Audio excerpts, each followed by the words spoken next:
passado sabe que eu tenho uma metodologia mais expositiva, né? Porém, não é o método que a faculdade quer. A faculdade quer que o método seja ativo, até que vocês vão ser avaliados pelo MEC para fins de regularização e renovação. Então a gente precisa estar falando a mesma língua, não é o que eu quero, é o que a faculdade quer. Então, hoje eu vou dar uma introdução geral sobre revisar alguns conceitos anatômicos, fisiológicos, fisiopatológicos. E a partir do momento que a gente começar a entrar nas patologias e nas doenças, nós vamos dividir em grupos. Tá? No total, são quantos alunos aqui? Vocês já têm essa...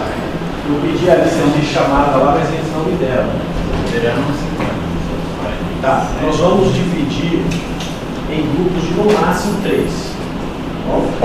De forma que nós temos 2 tempos, né, de aula. O primeiro tempo vai ser uma apresentação de vocês do tema proposto. O segundo tempo, discussão e fazer debate sobre as patologias. Tá bom? Então a gente vai ter essa dinâmica que a faculdade coloca para a gente fazer. Tá bom? Ano passado eu fiz essa experiência, né, de o aluno apresentar. Não vou dizer para vocês que para mim é uma experiência muito boa, porque eu acho que a aluno da aula é sempre um problema, né? Não que vocês não tenham a capacidade da aula, mas o conteúdo às vezes requer um pouco mais de ajuste. Mas isso a gente consegue no segundo tempo. Então, no primeiro tempo vocês apresentam, no segundo tempo a gente complementa, tá? Para isso, eu vou precisar de vocês o quê? Agilidade, pontualidade, tá bom? Então a gente vai chegar todo dia aqui 2 horas. Eu quero que a turma já esteja aqui, se possível, para a gente não perder tempo. Porque eu sei que a apresentação às vezes demora. Tá? Para vocês não ficarem sem ver um conteúdo mais detalhado, eu sugiro que a gente consiga fazer isso de uma forma mais séria. Tá? Como a gente é só 2 tempos de aula, é rápido, vocês passam do ano, eu preciso que a gente consiga fazer isso no tempo, aproveitar melhor o nosso tempo. Pneumologia, é muito difícil você ter uma literatura brasileira atualizada. Tá? O livro mais atualizado de pneumologia que a gente tem é de 2019, de modo que a ASMA, por exemplo, já teve atualização em 2022. Então, o que a gente vai ter que recorrer? Aos consensos brasileiros de asma, chamado de GINA, por exemplo. Tá? E onde vocês vão ter acesso a isso? No site da Sociedade Brasileira de Pneumologia. Vocês conseguem acessar gratuitamente os consensos das diversos temas que a gente vai abordar. Lá é onde a gente consegue abordar de forma mais atualizada. Tá? Vou deixar um livro como sugestão para vocês, vou mandar para o líder de turma. Tá? É um livro nacional, não sei se vocês vão conseguir baixar em PDF, mas caso não consiga, eu deixo o livro com a líder de turma e cada grupo que for apresentando pode usar ele como referência na palestra. Tá?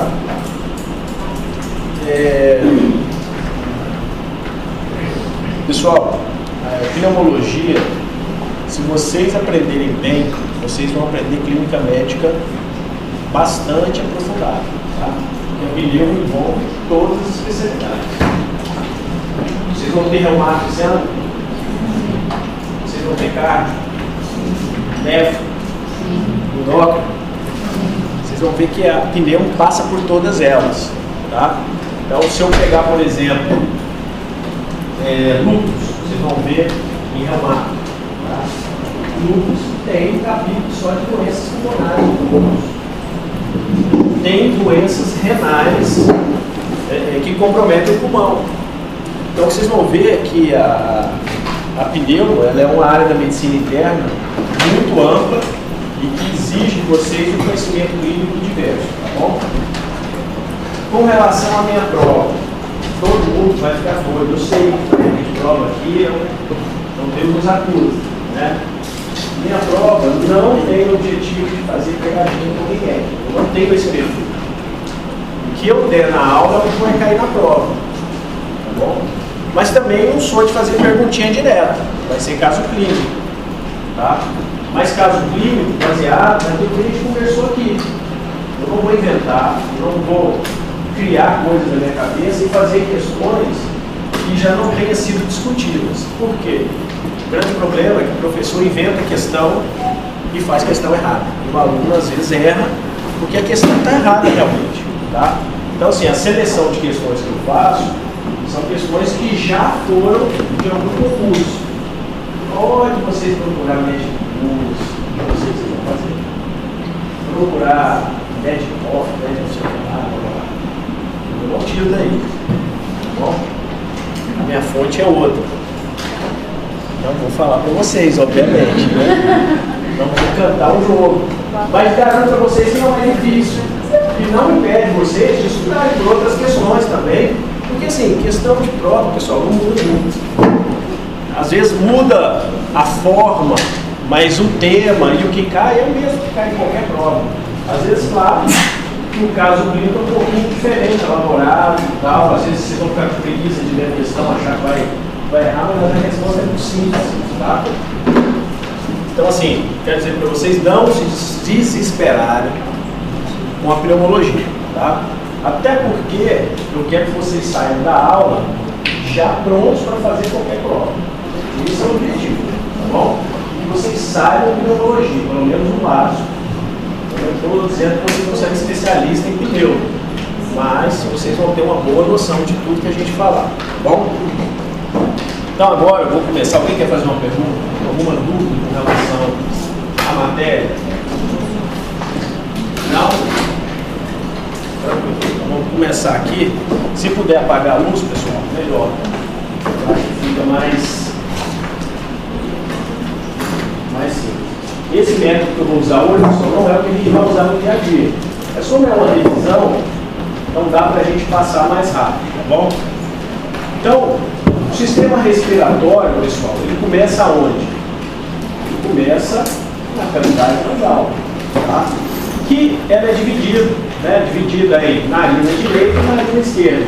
Através do quê? Do septo nasal. Qual a função da cavidade nasal? No geral, aquecer o ar para que ele entre no sistema respiratório na temperatura adequada. Tá bom? A cavidade nasal, apesar de vocês estudarem mais na otorrino, não sei se vocês passaram pelo otorrino, ainda não, né? Mas vocês vão ver essa anatomia com bastante detalhe, tá bom? A região nasal, a gente divide ela em conchas, ó, são essas conchas aqui, que são protusões ósseas, e os meatos, que é o que fica aqui no meio, essa depressãozinha aqui, ó, tá? Você tem 3 conchas e 3 meatos.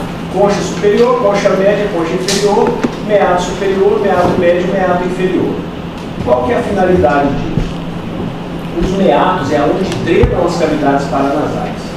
Então, por exemplo, quem tem uma sinusite, começa a sair catarro pelo nariz, porque o meato aqui, ele drena, por exemplo, uma cavidade nasal. Tá? Então, esses meatos são as drenagens das cavidades nasais. E as conchas têm o papel de turbilhonar o ar e aquecer o ar para entrar na via aérea. Tá bom? Outro detalhe importante da cavidade nasal é que ela é muito vascularizada. Tá? E ela encontra 5 artérias, para vocês terem noção do tanto que é vascularizada essa região. Tá? Esse encontro dessas artérias que costuma cair em prova, não na minha, mas pode ser cobrado por você de prova de resistência, prova de elétrica, tá bom? São a área de Kisselbach. Então vocês gravam essa área porque é a área que você tem o que? Epistaxe. Quando sangra, sangra nessa área aqui. Tá?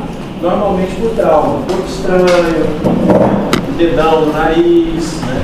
Então traumas locais, tudo isso aqui leva a sangramento. Tá? Então quais são as artérias que compõem essa área de Kisselbach? As artérias etimoidais anteriores e posteriores, esferopalatina, palatina maior e artéria labial superior. Essas 5 artérias compõem essa área frágil, vascularizada e a área propícia a sangramento. Ela fica mais ou menos nessa região. Tá? Gravem isso, a área de Kisselbach. Faringe, pessoal. A faringe ela é dividida em 3 partes, né? Você tem a nasofaringe, que é a mais alta, a orofaringe e você tem a laringofaringe. Tá? Qual a importância dessa área? Além de servir de passagem de ar, ela contém uma grande área de agregados linfóides. Então, quem já viu, por exemplo, adenoide, né? A criança tem muito adenoide. Quem já viu, por exemplo, amidalites, né? Essa região toda é muito rica em tecido linfóide. E tem uma área específica chamada anel de Waldai, que é onde você tem um encontro de agregados linfóides. Essa área aqui é muito acometida, por exemplo, por linfomas. Tá? Então, o linfoma de orofaringe, que é um câncer, é muito comum nessa área aqui do anel de Waldai. Tem que saber que existe? Tem que saber que existe, tem que saber que é uma área rica em agregados linfóides. Tá? Laringe. Tá? A laringe é responsável basicamente pela parte de condução da via aérea, pela fonação, e ela possui 9 cartilagens, 3 ímpares e 6 pares. Tá? Quais são as ímpares? Tireoide, logo abaixo a cricoide e a epigloide. Tá? E 6 pares, um de cada lado, arietinoide, cuneiforme e corniculado. Pessoal, não vou cobrar isso, isso é uma lembrança que nós estamos fazendo da anatomia. Vocês lembram disso aqui? Não. Da anatomia, não? Vocês não tiveram anatomia de cabeça e pescoço? Não. Como não? Não sei. Básico. A minha foi EAD e acho que a deles nem teve que eu... Foi na época da pandemia que você estava falando da anatomia? Então vamos aproveitar para dar uma revisada aí nessa parte anatômica, tá, pessoal?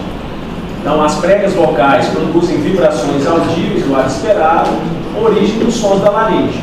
Então, o que importa da laringe? Que ela é um órgão que é fonador, né, emite sons, e que ela é formada de cartilagens que fica na parte anterior e posterior. Tá? E os nervos laríngeo superior e inferior são ramos do nervo vago, e eles é que nervam a laringe. Tá bom? Então, descendo para a traqueia. Saiu da laringe, vamos para a traqueia. A traqueia é localizada na borda inferior da cartilagem cricoide. Tá? Essa aqui é a cartilagem cricoide. Essa aqui é a tireoide, essa aqui é a cricoide, é a de baixo. Tá? Entre elas existe a membrana cricotireoide, que é o que a gente faz aqui. Cricotireoide estomia de urgência. Essa membranazinha aqui. Tá? Quem está vendo? Todo mundo vendo? Professor, acho que o cursor do mouse não aparece no slide. Não, aqui ó. Ah, tá. Ali não vai dar para ver. Mas é essa membranazinha aqui, ó. A gente rasga ela e enfia uma cânula aqui para o camarada respirar. Tá bom? Essa é a importância de conhecer a anatomia. Porque a gente palpa essa cartilagem tireoide, é onde fica esse pombo de Adão, e vocês vão ver um espaçozinho entre ela e uma outra cartilagem embaixo. Esse espaçozinho é onde a gente corta e entra com um tubo para fazer uma via aérea de urgência, tá? Logo abaixo do pombo de Adão. A traqueia ela mede em torno de 12 centímetros e possui 15 a 20 anéis cartilaginosos. A irrigação dela é segmentar, dividida, né? Você tem a irrigação superior, média e inferior. Tá? É irrigada pelas artérias brônquicas na porção cervical e tireoide inferior na porção baixa. Pessoal, isso aqui cai não na minha prova, mas quando vocês forem fazer o otorrino, isso vai ser cobrado por vocês. Tá bom? Então, assim, é bom conhecer, você já ir familiarizando. Quando for estudar, eu vou mandar esse slide para vocês, tá bom? Pelo líder de turma, e vocês podem revisar essa anatomia, ok? O livro que eu vou indicar também tem essa revisão, e é um livro bem fácil, bem simples, que também vai ajudar vocês, tá? A traqueia se bifurca ao nível da 4ª vértebra torácica. Você está vendo aqui? A traqueia ela bifurca aqui, ó, tá? Essa região de bifurcação chama carina, ela tem um ângulo. Quando ela se bifurca, ela forma os brônquios, tá? O brônquio direito e o brônquio esquerdo. Qual que é a diferença e qual a importância de eu saber que existem 2 brônquios? É porque o brônquio direito ele é mais curto e mais calibroso. E ele entra no ângulo mais aberto. Então, qual a importância de eu saber isso? Decoreba? Facilita uma intubação seletiva. Na hora que eu desço o tubo, ele vai para o lado direito. É muito difícil eu intubar o lado esquerdo. Eu intubo mais rápido do lado direito, por causa disso. Dessa variação, não é variação, mas essa anatomia diferenciada, tá bom? E, mais importante que isso, broncoaspiração. O corpo estranho tende a ir para onde?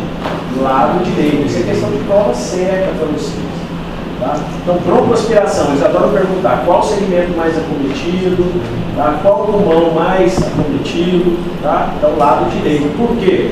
Ele é mais curto, mais calidoso e tem um ângulo mais aberto. Não é um ângulo muito fechado. Tá? O esquerdo tem cerca de 4 a 5 centímetros e ele é mais longo. Tá? Os brônquios se subdividem em segmentos: apical anterior, posterior, lateral e medial. E tem números, tá, pessoal? Essas divisões no pulmão tem segmento 1, segmento 2, segmento 3, 4, 5. Todos esses segmentos são dados por essas subdivisões dos brônquios quando entram no pulmão, tá bom? Outra parte anatômica importante é a pleura, tá? Como que a gente divide as pleuras? Pleuras são as camadas de revestimento dos pulmões. Ela divide em pleura visceral, que é a mais interna, e a pleura parietal, que é a parte mais externa. Entre as pleuras existe um acúmulo de líquido pleural que é quase virtual. Ele existe, mas ele não é visível a olho nu. Tá? E qual a finalidade desse líquido pleural? Fazer o deslizamento pleural e lubrificação da pleura e nutrição da pleura também. Tá bom? Os linfáticos, inclusive, ficam nesse intermédio. Tá? E é sede de várias doenças. Nós vamos estudar doenças da pleura. Né? Então, derrame pleural, que é o líquido que acumula aqui entre a visceral e a parietal, pleurites, né? Tumores, enfim. Então, nós vamos estudar as patologias da pleura também, ok? Então, ela se reveste os pulmões e as cavidades pulmonares. É subdividida em pleural e parietal. Essa parietal, ela é revestida na parte costal, que é a parte da costela, tá? A parte mediastinal, essa parte de dentro, e você tem a parte diafragmática, que é essa parte que está encostada no diafragma. Deu para entender? Então, a cavidade pleural, que eu falei para vocês, é um espaço virtual, contendo uma pequena quantidade de líquido que permite o deslizamento. Os pulmões, pessoal, são órgãos essenciais para a respiração, isso não é novidade. Nós temos em torno de 300 milhões de alvéolos pulmonares, o que dá uma área aproximada de 100 metros quadrados. Dá um apartamento aí, né? 100 metros quadrados é grande. É uma quadra de tênis, mais ou menos isso. A cavidade torácica se divide em 3 compartimentos, né? 2 cavidades pulmonares, direita e esquerda, interposto pelo mediastino. Então, no meio da caixa torácica eu tenho o mediastino e os 2 pulmões. Qual que é a diferença do pulmão direito e do pulmão esquerdo? O pulmão direito ele tem 3 lobos. O pulmão esquerdo tem 2. Tá? O pulmão tem um formato geométrico, ele tem um ápice, que é aqui em cima, e base, né? E a face costal, que é essa face que está na costela aqui, no lateral, e a face mediastinal e diafragmática. Então isso é importante porque quando eu for avaliar uma radiografia, uma tomografia, eu falo, olha a parte costal, olha a parte mediastinal, avalie o ápice. Então é importante você ter essa noção dimensional e anatômica para vocês descreverem as lesões. Vocês vão ver isso na hora que vocês forem descrever o prontuário. Vocês vão falar assim, pô, eu devia ter lembrado na aula de anatomia, né? Como que eu descrevo isso? Meus alunos perguntando, doutor, como é que eu descrevo essa lesão aqui no pulmão? Eu sempre falo, começa descrevendo a anatomia. Qual a região, qual o local, qual o aspecto, né? Então vocês têm que conhecer para descrever, tá bom? Então, o pulmão direito possui 2 fissuras, uma oblíqua e outra horizontal. Então, aqui, pulmão direito, você tem uma fissura oblíqua e uma fissura horizontal. Divide em 3 lobos, superior, médio e inferior. O pulmão esquerdo apresenta apenas a fissura oblíqua. Está aqui, fissura oblíqua. Então, lobo superior, lobo inferior. pulmão esquerdo existe um processo estreito, que é em formato de língua, tá? Do lobo superior, denominado língula. Então, aonde era o lobo médio do pulmão direito, no lobo esquerdo, o equivalente a essa língula, que é o processo, tá, do lobo superior. Pulmão. Como é que funciona a irrigação do pulmão? Isso é muito importante. O pulmão, ele é irrigado por dois tipos de vasos, tá? Qual é o vaso principal? Qual a artéria principal do pulmão? Me lembra? A artéria pulmonar, tá? E a artéria pulmonar, ela se origina da bifurcação do tronco pulmonar, que sai de onde? Do VD. Então, a artéria pulmonar, ela sai do ventrículo direito e ela leva sangue arterial ou venoso? Mas não é artéria? A artéria leva sangue?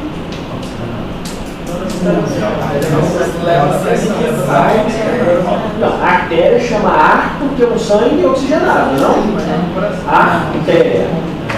Então a artéria leva sangue arterial. E a artéria pulmonar? Não.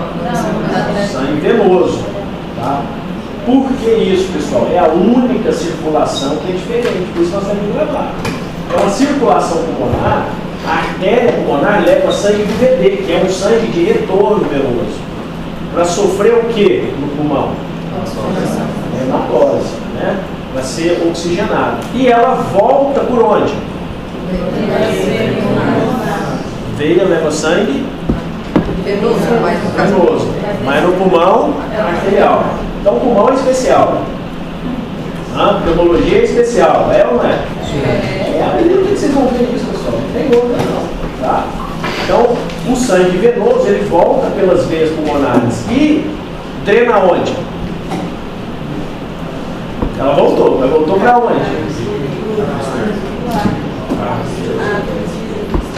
Ato direito? Esquerdo. Também. Não esqueçam, é sangue arterial, então tem que ir para o lado esquerdo.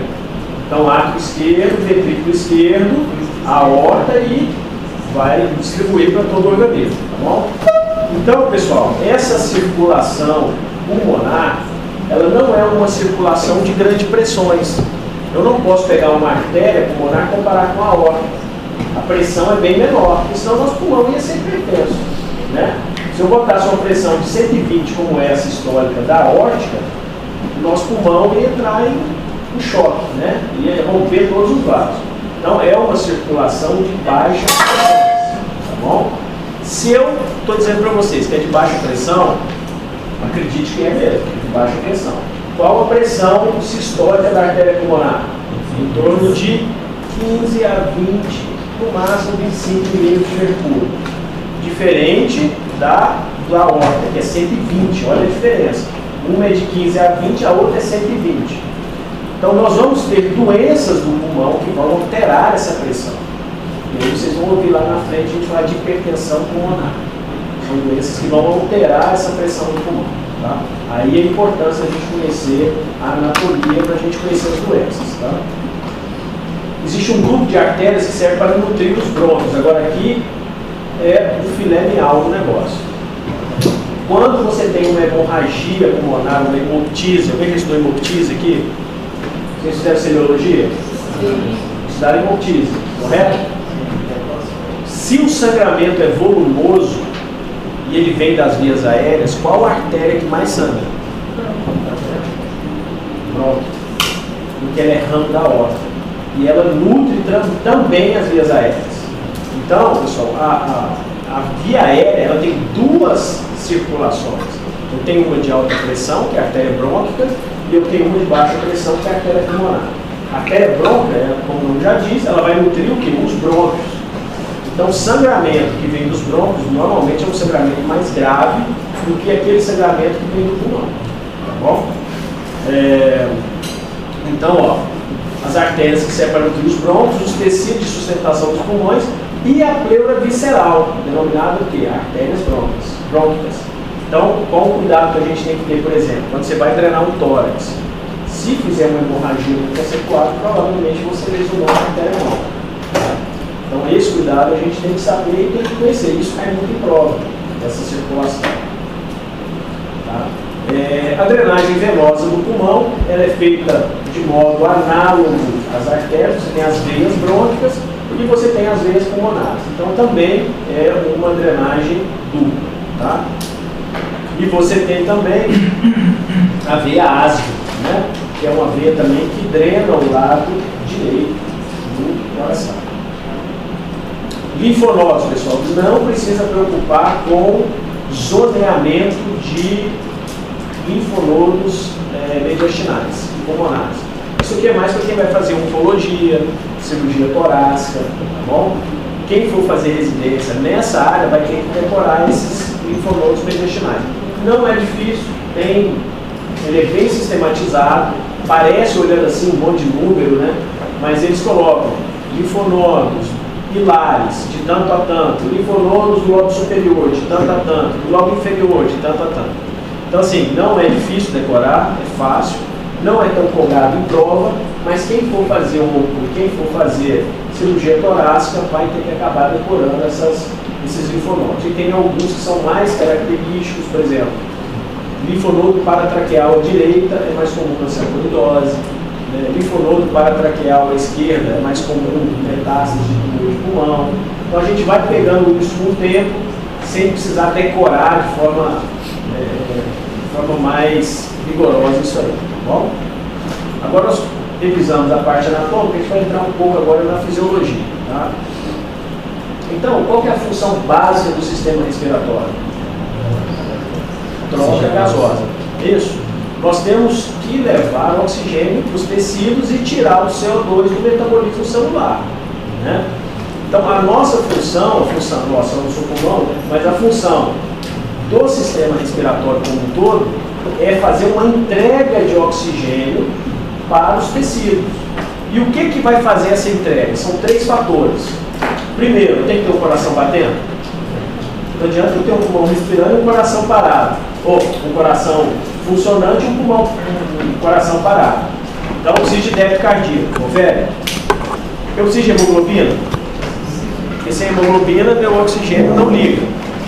E eu preciso de volume. Porque se eu tiver sem volume no vaso, meu sangue não vai chegar onde tem que chegar. Concorda? E o quarto, eu tenho que ter minha célula viva. Se ela estiver morta também, não adianta eu dar oxigênio numa célula que está morta. Então, qual que é a nossa ideia com relação ao sistema respiratório? É garantir o oxigênio. O restante, eu vou ter que trabalhar de outra forma. Então, por exemplo, se eu tenho um débito cardíaco que está ruim, o que eu vou fazer? Vou aumentar o débito cardíaco. Tem medicação para isso, tem outras maneiras de eu melhorar o débito cardíaco. Se meu paciente está chocado com hipovolemia, perdeu sangue, perdeu água por diarreia, o que eu tenho que dar? Volume. Então não adianta só dar oxigênio. Não adianta eu pegar um cara com cólera, com diarreia profusa e ficar dando oxigênio para ele? Não, o oxigênio ele já tem, ele não tem volume, então tem que dar volume. E se ele tiver com anemia intensa, adianta eu dar oxigênio? Não, se eu não der hemoglobina, então tem que transfundir concentrado de hemácia. Está vendo como que a gente já começa a raciocinar? Isso aqui que eu falei para vocês, eu já estou dando aula de choque. Tá? Tanto choque cardiogênico, quanto choque hipovolêmico, quanto choque séptico, por exemplo. A fisiopatologia é envolvendo esses 3 mecanismos aqui que eu falei para vocês. Tá? Então, a função básica do sistema respiratório é suprir os diversos órgãos e tecidos de oxigênio e retirar o gás carbônico. Com isso, eu regulo o quê? O meu pH plasmático, né? Então, quem que regula o pH? O pulmão e os rins. Exatamente. Quem regula o sistema ácido básico é pulmão e rim. Pulmão e rim trabalham juntos, de mão dada, tá bom? O rim retendo ou eliminando bicarbonato e o pulmão jogando CO2 para fora ou retendo CO2. Um vai compensar o outro. Então os dois são primos e andam juntos, tá bom? O controle térmico também é feito. A produção e metabolismo de fatores vasoativos, você vai ver que na circulação pulmonar produzem também prostaciclina, prostaglandina, tromboxano. Nós vamos ver isso na fisiopatologia do TEC. Quem já ouviu falar de TEC? Embolia pulmonar. Vocês vão ver que o paciente com embolia pulmonar pode sibilar. Vocês vão ver isso na aula.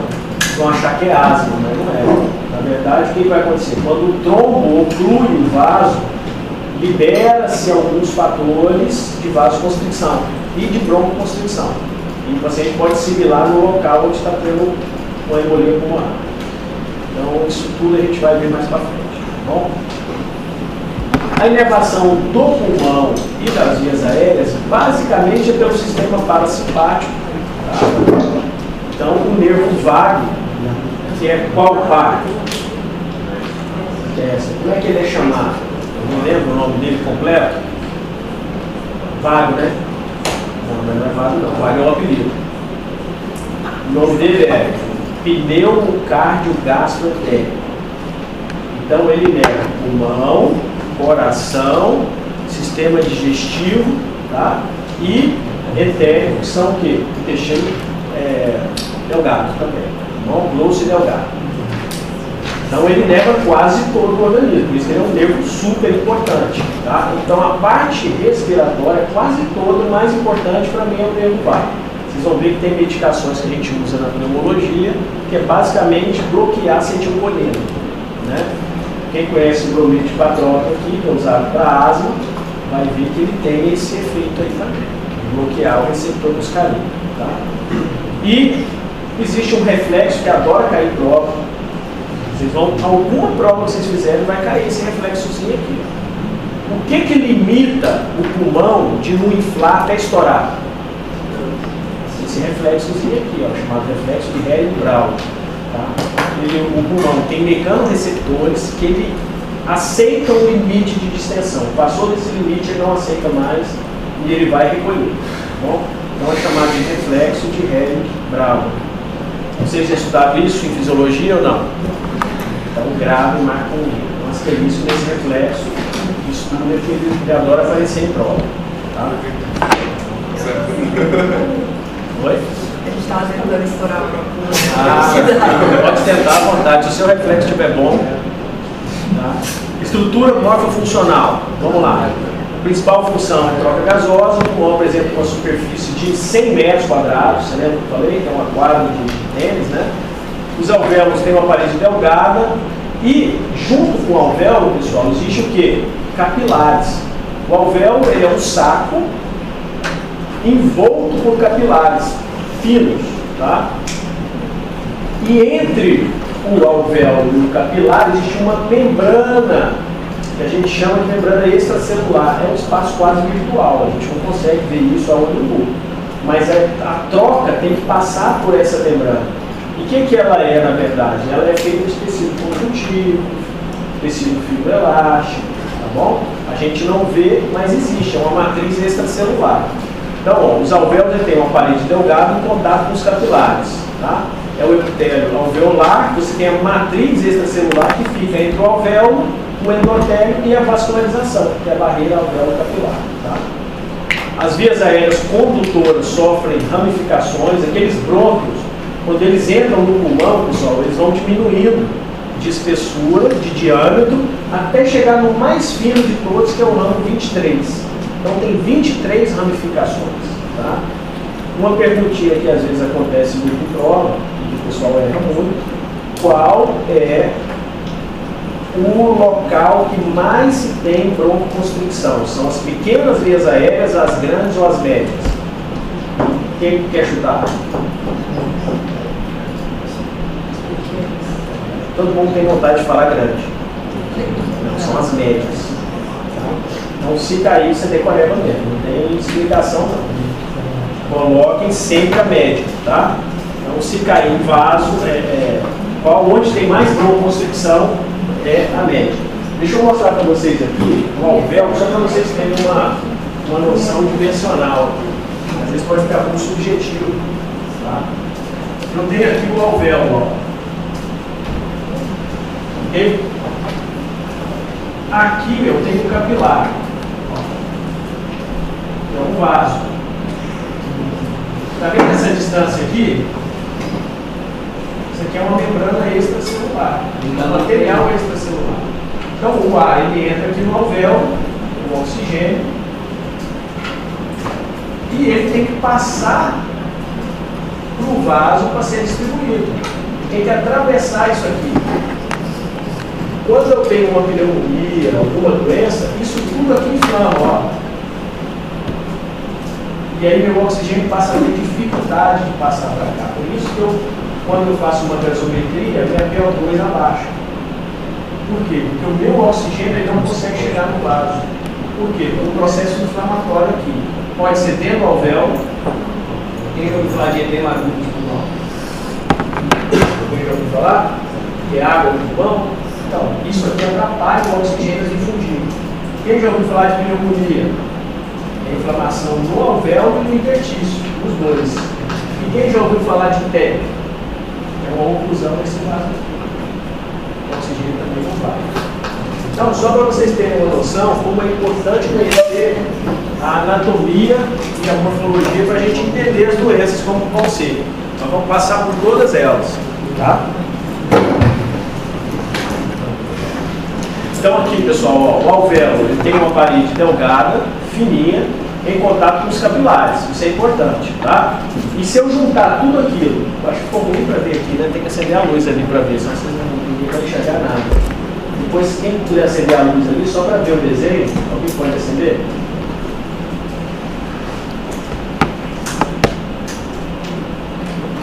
Tá vendo? Vocês querem que eu repita?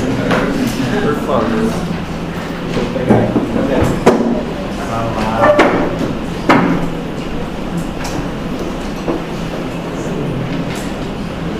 Então, aqui, pessoal, ó, alvéolo, capilar,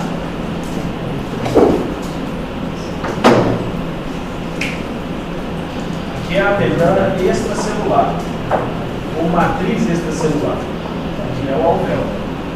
E aqui, o capilar. Então, o oxigênio, ele entra e ele tem que se difundir até o vaso. Concorda? Quem estudou física aqui? Quem lembra da lei de difusão dos gases? Lei de Fick. Vou falar? O que é a lei de Fick? A difusão dos gases é proporcional à quantidade dos gases, à diferença de pressão de um lugar para o outro e a difusibilidade do gás.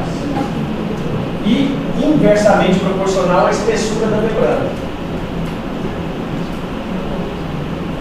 Então, a lei dos gases aplica-se aqui. O gás, para passar daqui para cá, tem que haver uma diferença. Onde eu tenho mais oxigênio? Aqui ou aqui? No alvéolo. Então, ela vai passar por difusão para cá. Tá? Meu gás é muito difusível? É. Então, se ele for muito difusível, ele passa para cá com facilidade. Se essa distância aqui for muito alta, ou se tiver alguma coisa impedindo, o gás não vai se difundir. Então, ela é inversamente proporcional à espessura dessa membrana aqui. Tem doenças, pessoal, que só atacam o alvéolo. Tem doenças que só vão atacar o intertício. Tem doenças que só vão atacar os vasos. E tem doença que vai atacar tudo. Nós vamos dar cada uma delas. Tem doenças que só vai pegar os brônquios, lá em cima. Tem doenças que vão pegar só a traqueia. Tem doenças que vão pegar só naso, laringe, faringe, e aí é mais no otorrino. Mas vai resvalar no pneu? Muitas vezes. Tá? O pessoal não sabe a diferença e acaba resvalando também. Mas o que eu quero mostrar para vocês aqui é que essa estrutura morfofuncional aqui, a compreensão dela vai facilitar vocês a entenderem toda a fisiopatologia das doenças pulmonares. Tá? O que torna fácil a compreensão da doença. Não é difícil.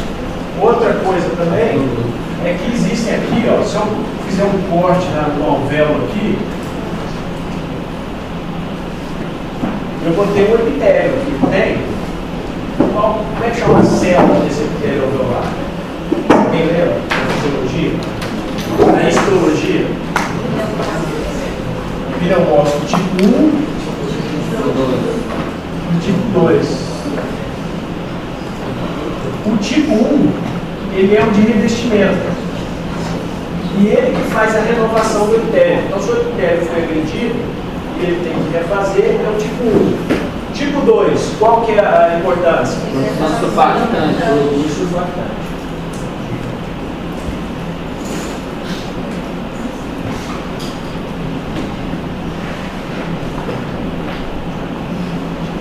Então, basicamente é isso aí, pessoal.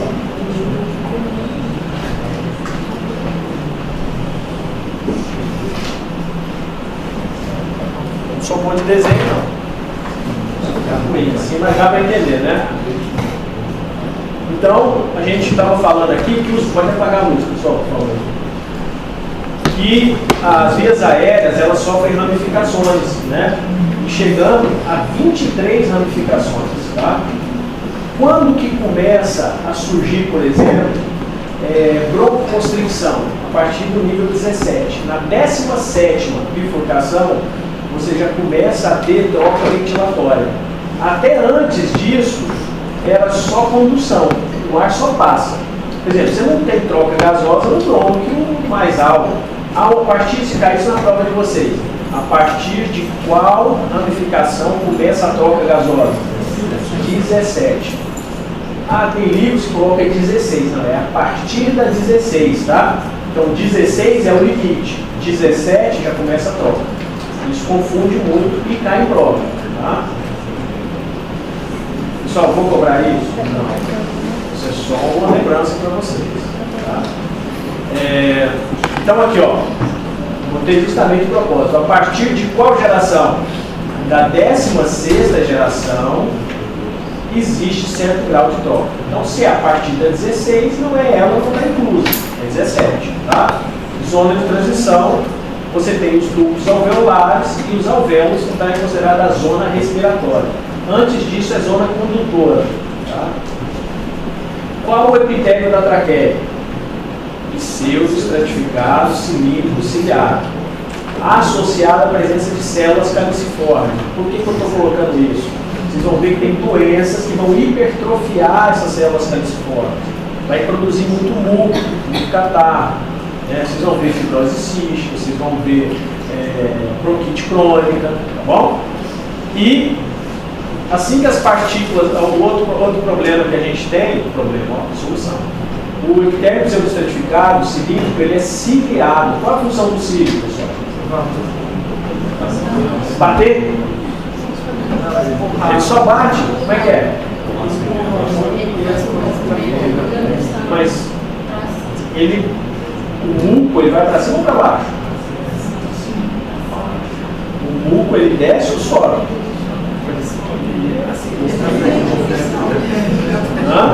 Gente, o muco, ele tem que descer, senão vocês vão viver produzindo catarro para fora, não é? O muco, normalmente, ele é descendente.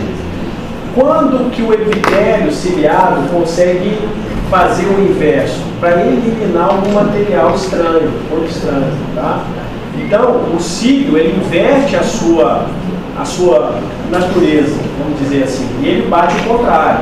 Então, a importância do cílio não é só o movimento, ele aquece a via aérea e elimina os corpos estranhos, tá bom? Ele tem função de defesa. Por que todo paciente, quando está gripado, vocês viram aí no Covid, desenvolve pneumonia bacteriana logo em seguida? Primeiro, que o vírus, ele é sintomático. O que é isso? Ele agride o epitélio e ele destrói esse epitélio ciliado. Então, você não tem defesa mais para colocar a bactéria para fora. Então, a facilidade da bactéria ter o acesso à via aérea inferior é muito alta. E você perde um mecanismo de defesa importante.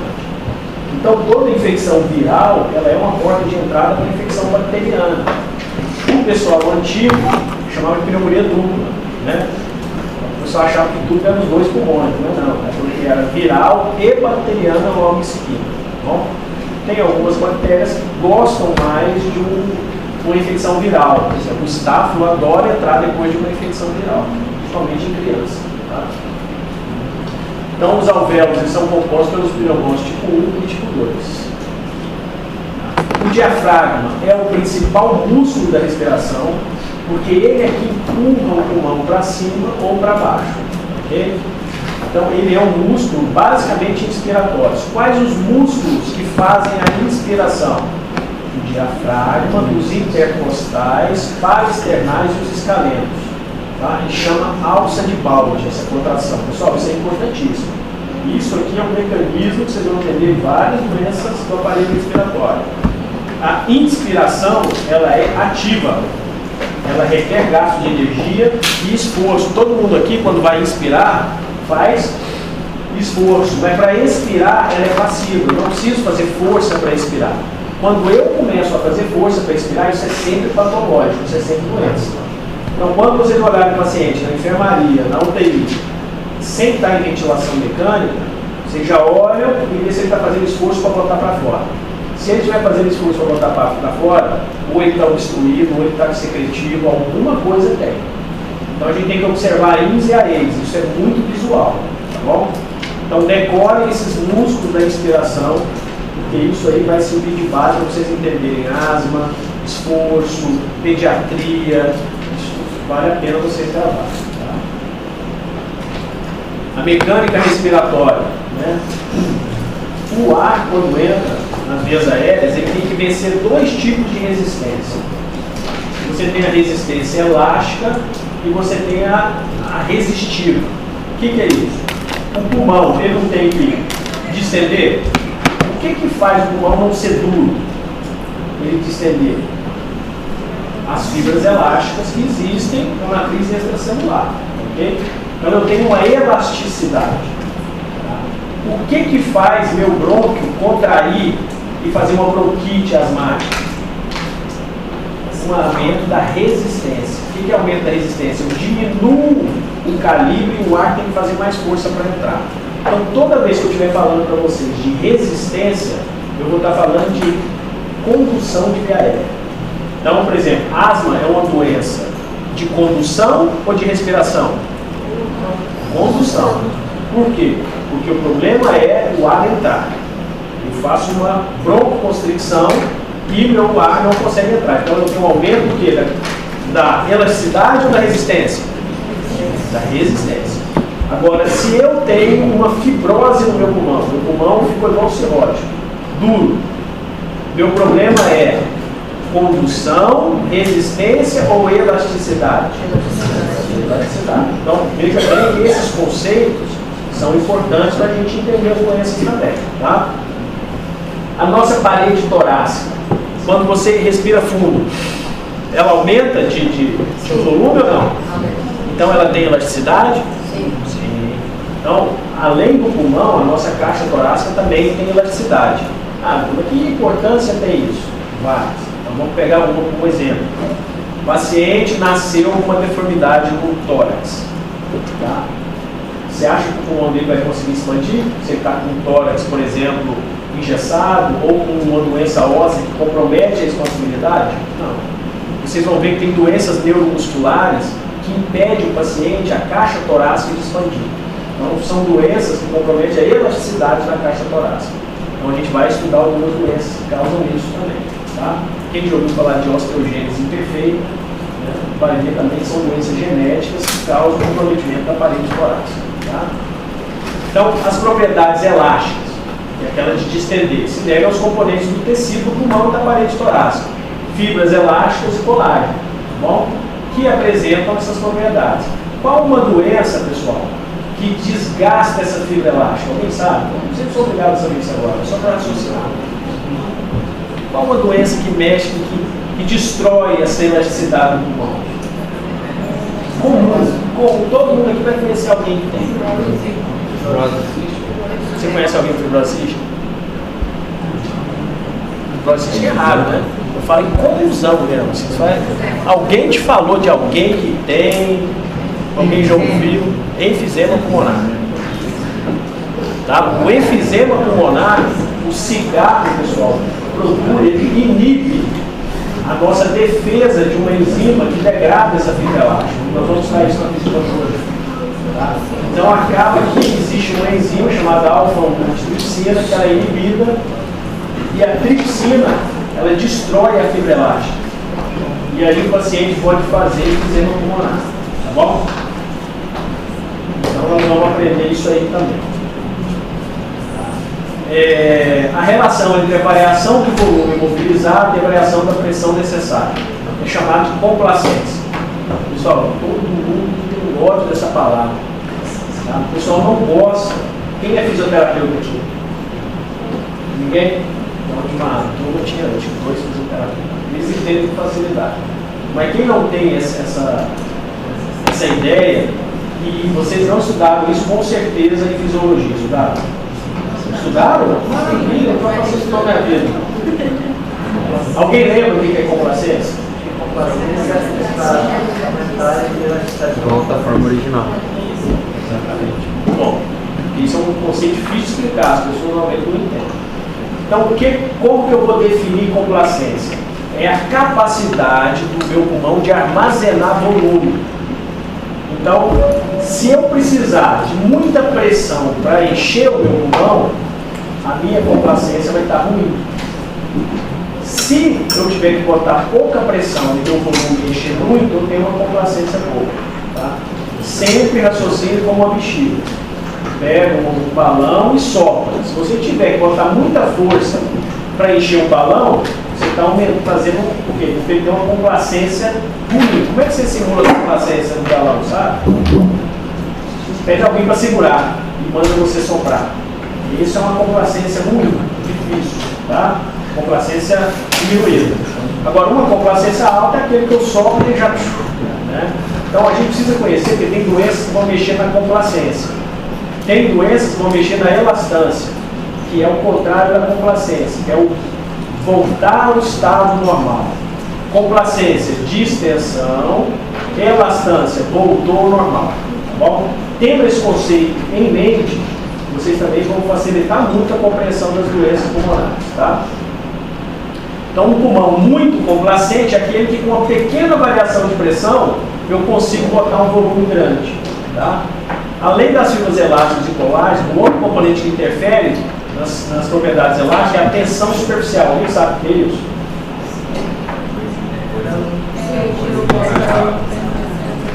O véu permanecer aberto. Mas isso é muito subjetivo, sabe explicar isso aí?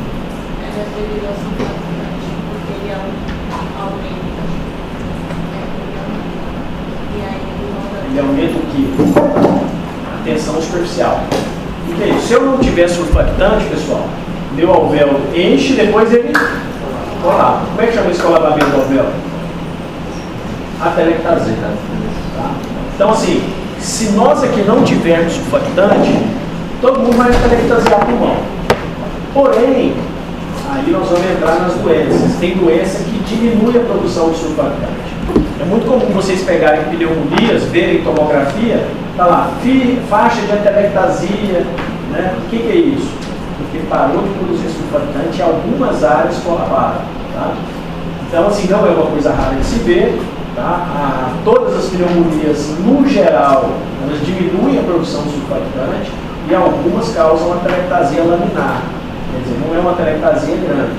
Para causar atelectasia grande, normalmente é um tampão mucoso muito grande, uma obstrução maior, tá bom? Mas é importante esse conceito de tensão superficial, que é o que mantém o alvéolo no final da expiração ainda aberto. Tá? E a gente vai ter uma aula assim de ventilação mecânica, onde vocês vão entender que no aparelho de ventilação mecânica existe uma tecla chamada PIP, que é pressão expiratória final positiva, onde eu simulo esse surfactante. Por quê? Quando o paciente está entubado, ele perdeu a capacidade de produzir surfactante. Então eu tenho que simular isso, então eu deixo meu alvéolo aberto. Eu deixo sempre uma pressãozinha lá no final. Tá? Então, propriedade elástica, o surfactante produzido pelo pneumólogo tipo 2, né, tem a função de reduzir a tensão superficial. Ele é composto de fósforo líquido, pessoal, isso aqui, ó, que parece que é prova, tá? Qual o componente do surfactante? Principalmente prova de pediatria. Que gostam de perguntar. Tá? Principalmente a fosfatidilcolina e proteínas. Essa aqui é o que eles gostam na prova. Grava isso aí, pessoal. Quem marcar isso aí vai acertar uma questão da pediatria. A interdependência dos septos alveolares contribui na complacência. O que é isso? Os alvéolos, eles comunicam com o outro. Existe um septo alveolar. Onde você vê isso? Vem na histologia dos alvéolos. Você vai ver que um alvéolo está conectado com o outro. Quando uma telectasia, puxa o outro. Aí, o que está do lado, a telectasia também. Tá bom? E tem doenças intersticiais que pegam só o septo alveolar. Então, isso é importante a gente saber também, que é um conceito histológico. Pessoal, outra coisa que eu vou bater com vocês aqui. Todas as doenças, seja ela de qual especialidade vocês estudarem, procure estudar sempre a histologia da doença. Sempre. Não menospreze, porque o diagnóstico mais certo que existe é a biópsia. Para tudo. Tá? Por exemplo, qual o principal diagnóstico para você fazer, por exemplo, de enfisema pulmonar? Como que você faz um diagnóstico de enfisema pulmonar? Você pode fazer por espirometria? Você pode fazer pela clínica? Pelo raio-x? Pela tomografia? Tudo isso sugere muito. Mas o diagnóstico definitivo é o quê? Biópsia. Ah, mas eu preciso fazer biópsia? Não. Porque o senhor já tem todos os exames mostrando. E ele tem epidemiologia, ele tem fundo, ele tem um ATC sugestivo, ele tem clínica. Não preciso biopsiar. Mas se mudar a característica, eu tenho que biopsiar que pode ser um câncer que está começando ali junto com o metriocele. Mas, o que eu quero dizer para vocês é tudo aquilo que vocês veem e documentam é o que tem certeza, é ou não é? Isso é empirismo. Então, a histopatologia define a maioria dos diagnósticos. Tá? Então, quando vocês estudarem qualquer doença, seja ela qual for, não menosprezem estudar a histopatologia e a fisiopatologia. São duas coisas importantíssimas. Agora vamos entrar no conceito de resistência, que as propriedades resistivas. Ele já falou, é o mais fácil. É a diminuição do diâmetro da veia aérea. Tá? Então, quando eu diminuo o diâmetro, eu aumento a resistência da minha veia aérea. E aí, quais são as doenças que aumentam a resistência da minha veia aérea? O padrão ouro é asma. Tá? Mas a bronquite crônica também, o DPOC em geral, a fibrose cística, as bronquiectasias também são caracterizadas mais como obstrutivas. Tá? Então, todas essas doenças que aumentam a resistência, elas tendem a causar obstrução. Tá? Aí você lembra que eu falei para vocês, a porção que causa mais resistência nas vias aéreas é de qual calibre? De médio calibre. Ó. Isso aqui é o padrão ouro também para a prova. Aí vocês estão vendo aqui que eu falei para vocês de conceito de anatomia e fisiologia, né? Quantas questões mais ou menos eu já falei que pode cair em prova? No mínimo umas 5, no mínimo. Eu garanto para vocês que algum de vocês aqui, não agora, mas quando vocês estiverem prestando prova de residência, vai lembrar. Poxa, estou falando aqui, que era vida. É impressionante. Pode escrever o que eu estou falando para vocês. E se vocês gravam isso, quando vocês estiverem perto de fazer qualquer prova, vocês já vão estar com ela armazenada. E aí vocês já vão conseguir captar muito mais rápido. Então aqui, pessoal, na resistência, o raio é o principal determinante da resistência. E ele é inversamente proporcional, a resistência é inversamente proporcional a quem? Ao raio. Então, se eu tenho um raio maior, a resistência é menor. Se eu tenho um raio menor, a resistência é maior. É óbvio, né? Então, as doenças obstrutivas podem comprimir as vias aéreas durante a expiração, limitando o fluxo. Então, qual que é o problema, às vezes, da resistência? É que meu ar entra, mas ele não consegue sair, porque está obstruído. E aí eu vou ter uma insuflação grande no meu pulmão. Por isso que o DPOC, o enfisema, o pulmão é grande, ele é aerado, e o ar não consegue sair. E aí qual que é a minha alternativa? É dar medicação para facilitar a saída do ar. Então as doenças obstrutivas, o problema não é só o ar entrar também, é o ar sair. Porque ele está preso, está aprisionado. Tá? Então esse trabalho obstrutivo e restritivo, ele tem que ser equilibrado. Eu tenho que ter uma resistência boa e tenho que ter uma complacência boa. Isso, o meu sistema respiratório funciona bem. Se um deles desequilibrar, eu vou ter uma tendência à obstrução ou uma tendência à restrição. Outro conceito, pessoal, eu sei que isso é pesado, mas nós vamos ter que relembrar. Quem lembra do conceito de relação ventilação-perfusão?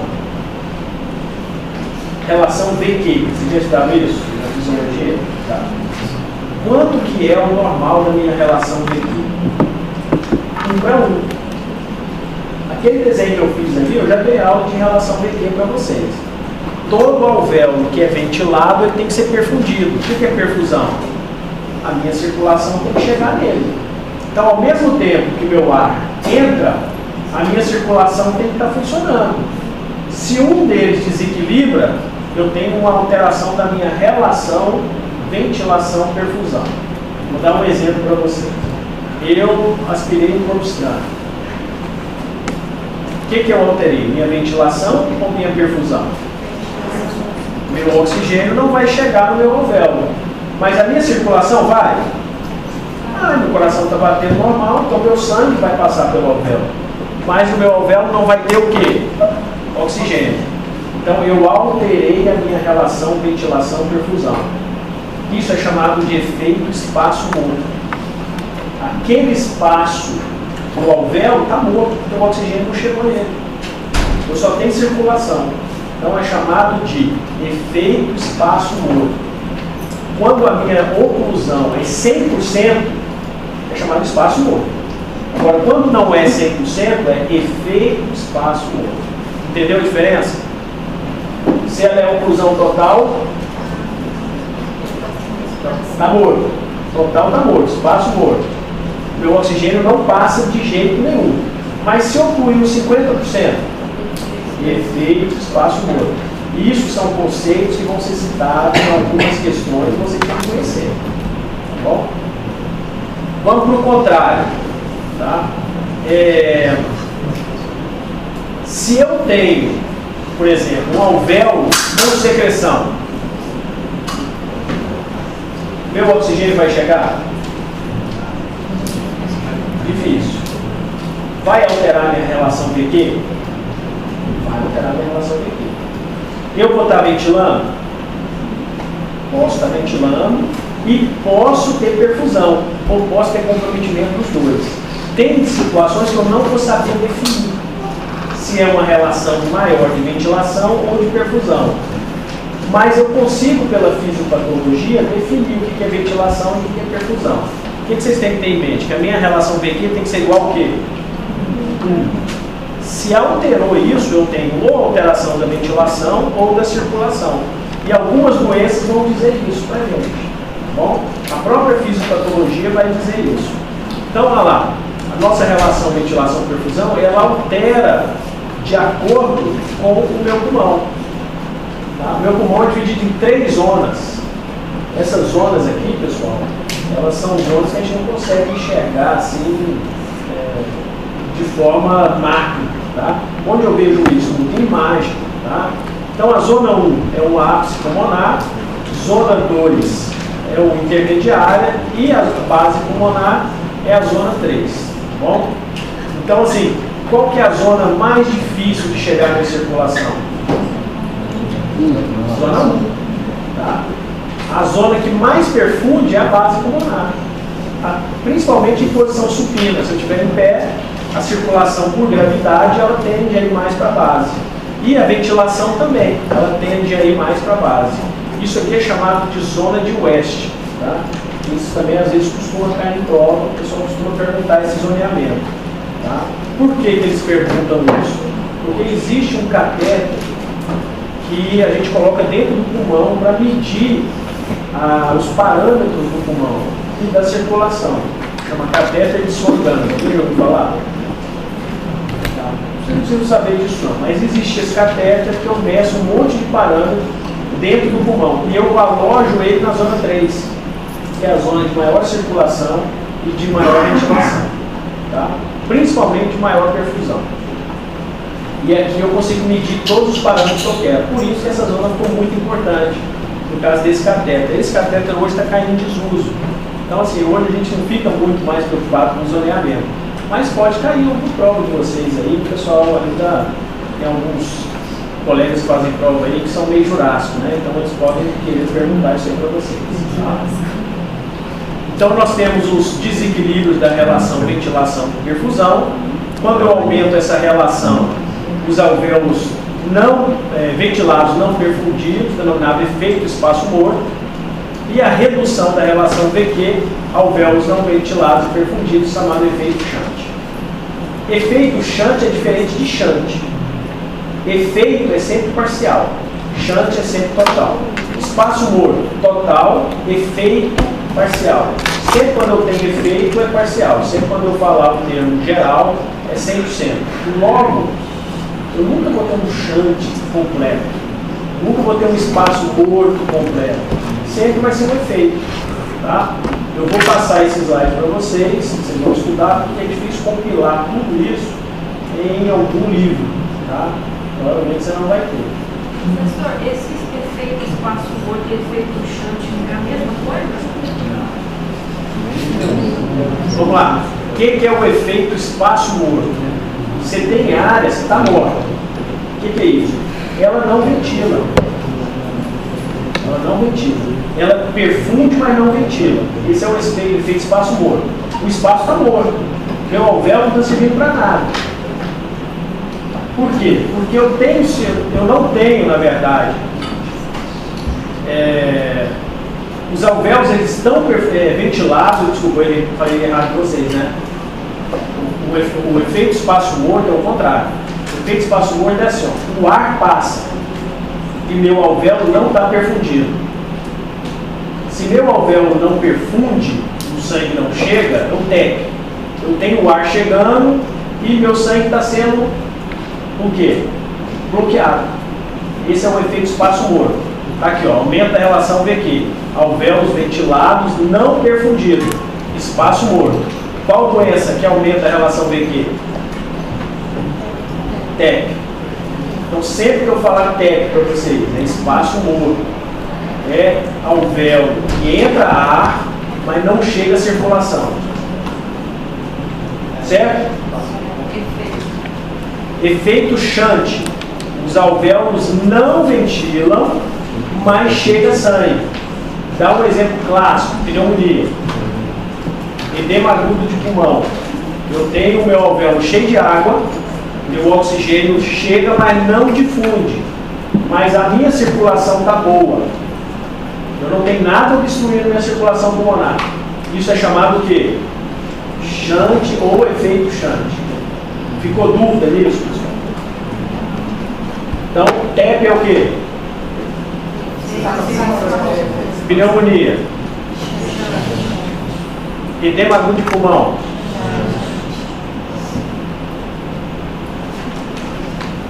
Quem já viu essa equaçãozinha aqui? Quem já viu o efeito Bohr? Alguém ensinou isso em fisiologia? Vocês lembram? Mais ou menos? Então vamos lá. Tudo, claro, na pneumologia é relativo aos gases, não é isso? Porque eu estou mexendo com oxigênio e CO2. Né? Um eu tenho que pôr para dentro, o outro eu tenho que pôr para fora. Para isso eu tenho que ter um pulmão funcionando bem, uma via aérea funcionando bem e meu sangue fazendo o transporte. Ok? As trocas gasosas no organismo ocorrem por difusão, transporte passivo. O que é isso? Onde tem uma pressão maior, difunde para onde tem uma pressão menor. Onde eu tenho uma concentração maior, difunde para onde tem uma concentração menor. Tá? Isso é a lei de Fick que a gente falou. O transporte é ligado à hemoglobina e o ferro tem que estar no estado ferroso, porque senão ele não liga ao oxigênio. Tá? Qual que é a importância dessa curva aqui, pessoal? Tá? O efeito Bohr. É que, dependendo do meu estado metabólico, meu oxigênio ele vai ficar mais ou menos ligado à hemoglobina. Vou dar um exemplo para vocês. Se eu tiver em acidose, meu organismo está ácido. Isso facilita ou impede meu oxigênio de chegar na célula? É isso que esse gráfico vai dizer. Quando eu tenho uma acidose, a tendência é o meu oxigênio ir mais fácil para a célula. Tá? Então a acidose ela facilita a entrega de oxigênio, mas não uma acidose extrema, uma acidose ainda suportável. Nós vamos ver valores. Mas, por exemplo, um pH de 7,2, que é uma acidose, olha como facilita a minha entrega de oxigênio. Tá? E o que acontece? Quando a minha curva desloca para a direita, é mais fácil eu entregar o oxigênio. Então, o que facilita a minha entrega de oxigênio? A acidose, o aumento da difosfoglicerate. O que é isso, pessoal? Vocês sabem? Exatamente. A glicólise da hemoglobina, tá? Para produzir energia, gera esse metabólico aqui, ó, difosfoglicerate. Quando ele está aumentado, a tendência é o oxigênio facilitar a saída dele da hemoglobina e do tecido. Tá? Febre, aumenta ou diminui a entrega de oxigênio? Facilita. Então a febre de todo ruim. Você já viu o pessoal tarado para baixar a febre?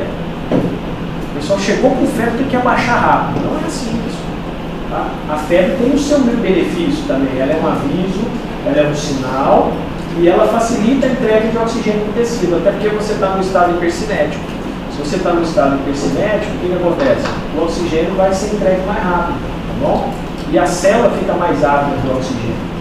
Então, a febre, quanto que você tem que baixar? Quando ela passa a ser um incômodo, quando ela passa a ser muito alta, quando eu tenho histórico de convulsão febril. Mas você está com a febre de 38, você não precisa ficar tarado para tomar remédio para baixar uma febre. Mas o desconforto que ela causa te faz querer baixar a febre, mas ela não é de todo ruim, tá bom? Então assim, tem essa ideia que febre não é sinal de medicação para baixar de urgência. Todo mundo acha que febre é urgência, né? Não é bem assim. Depende da clínica. E quando eu aumento a minha quantidade de PCO2, isso facilita ou dificulta a minha liberação de oxigênio? Está aqui que facilita, né? Tá lógico? Mas não é. O que acontece? Se eu tenho aumento de CO2, significa que o meu metabolismo está alto ou baixo? Estou produzindo CO2. O que a célula produz? Entra o oxigênio, né? Você faz a glicólise, faz a fosforilação oxidativa, cadeia respiratória, produz ATP e no final, CO2. E o CO2 ele indica metabolismo. Se eu estou com o meu metabolismo acelerado, o que eu preciso? Entregar oxigênio. Então facilita a minha entrega de oxigênio. Com isso aqui, é outra questão que vocês vão matar em prova.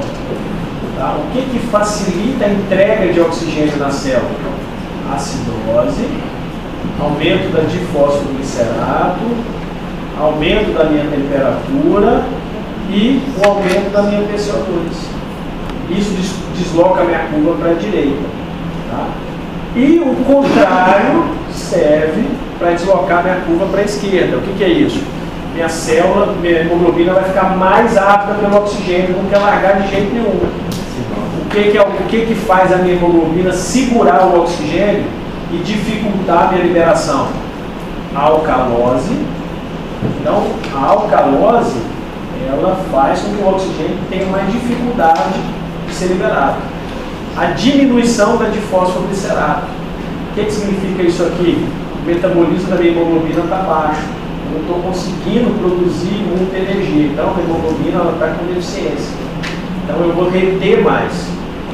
Eu vou ter dificuldade de liberar o oxigênio. Hipotermia, pessoal. Segura o oxigênio. Fica mais fácil, fica mais difícil eu entregar. E a diminuição da PCO2. Isso também dificulta a liberação. Então, esse gráficozinho, o pessoal adora perguntar em prova, que quase todo mundo erra, ele é justamente para saber entrega de oxigênio e retenção de oxigênio. Dúvidas? Não? Isso vai ser importante para a gente estudar a gasometria. Você já estudou a gasometria? Tá? Não. Qual? Fisiologia?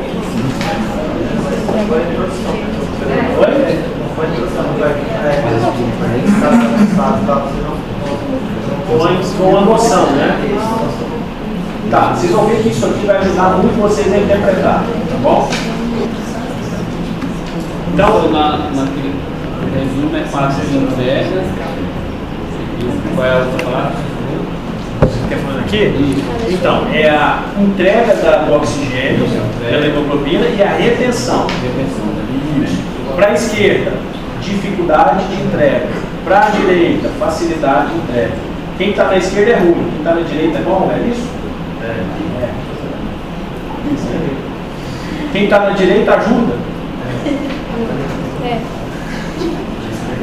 E fisiopatologia. Você fala assim, meu amigo é meu mão direita. O que é isso? É meu amigo, né? Direito. Então lembra como amigo. O amigo libera, o inimigo retém. E aí você tem que decorar. Fisiopatologia das doenças restritivas. Gente, você lembra que eu falei para vocês que a nossa fisiopatologia é dividida em obstrutiva e restritiva? Obstrutiva, tem o exemplo da asma, TPOC, bronquiectasia. Restritiva, não tem algum exemplo? Não, né? Vou dar agora. Fibrose pulmonar. Tem uma doença chamada fibrose pulmonar idiopática, nós vamos estudar ela agora. Ela causa realmente uma fibrose no pulmão. E a questão é uma doença bastante restritiva. Ela não deixa meu pulmão inflar. O meu ar entra, mas tem dificuldade de permanecer lá. Então, o que eu vou ter? Uma restrição da expansão, eu vou ter uma complacência reduzida, porque meu pulmão não vai conseguir ter uma elasticidade suficiente, e nós vamos estudar a espirometria, vai ser um capítulo que a gente vai estudar, onde nós vamos determinar o padrão da minha doença, é obstrutivo ou é restritivo, tá bom? E a espirometria vai ter um padrão restritivo. Então, nesse caso, pode falar que a elasticidade aumentada também ou não necessariamente? Nesse caso, a elasticidade é diminuída. Por quê? Porque quando eu tenho uma complacência reduzida, o pulmão ele não tem a elasticidade necessária para expandir. Eu perdi minha força elástica. Se ele não expande, ele não volta. Porque no caso da elasticidade seria para voltar? Sim, mas e para estender? Não precisa? Não precisa. Aí você está confundindo elasticidade com elastância. A elastância é a capacidade de voltar. Mas o que faz essa capacidade de voltar? A elasticidade também. Mas eu não posso dizer, por exemplo, que a minha complacência está reduzida só porque não tem capacidade de voltar. Ele também não tem capacidade de expandir. Tá? A força elástica, ela tanto expande quanto retrai. Agora, o termo que eu uso é elastância, para dizer a capacidade de voltar. Tá? Por exemplo, da restritiva. Fibrose pulmonar idiopática. E a asma? A asma é obstrutiva. Você falou que Hã? Não entendi. Asma é broncoconstricção. Logo, causa obstrução. Restrição. O pulmão não expande. O pulmão já não é via aérea. O pulmão não expande. Por quê? Porque perdeu o tecido elástico. E aí eu não tenho elasticidade. Logo, a minha complacência vai ficar ruim. Eu não consigo distender meu pulmão. Tá? E aí a fibrose pulmonar é uma doença que causa esse problema aqui. Te dou outro exemplo. Por exemplo, você pega uma doença neuromuscular, uma esclerose lateral amiotrófica. Já ouviu falar? A ELA. Então, a ELA, ela mexe em toda a parte músculo-esquelética. Então, às vezes, eu não tenho expansibilidade no tórax. Eu perdi a elasticidade torácica. Também é uma doença de restrição. Não é do pulmão, mas é da caixa torácica. Tá? Se você sofre um trauma torácico e você fratura a costela, por exemplo, você não vai ter aquela capacidade de expandir a caixa torácica. Isso é uma restrição ou obstrução? Restrição, porque eu não estou conseguindo expandir minha caixa torácica. Então, a expansibilidade ela pode ser tanto pulmonar quanto na caixa torácica. E as doenças que causam restrição vai dividir nisso: doenças da caixa torácica, do aparato osteomuscular, e doenças do parênquima pulmonar. Tá? A fisiopatologia das doenças obstrutivas, que a gente ainda vai falar especificamente quando a gente estiver no capítulo de doenças obstrutivas, tá? São as doenças que causam obstrução do fluxo de ar. Né?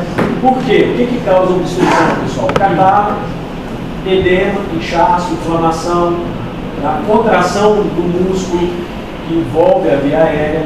Tá? E a espirometria nós vamos ter um padrão obstrutivo.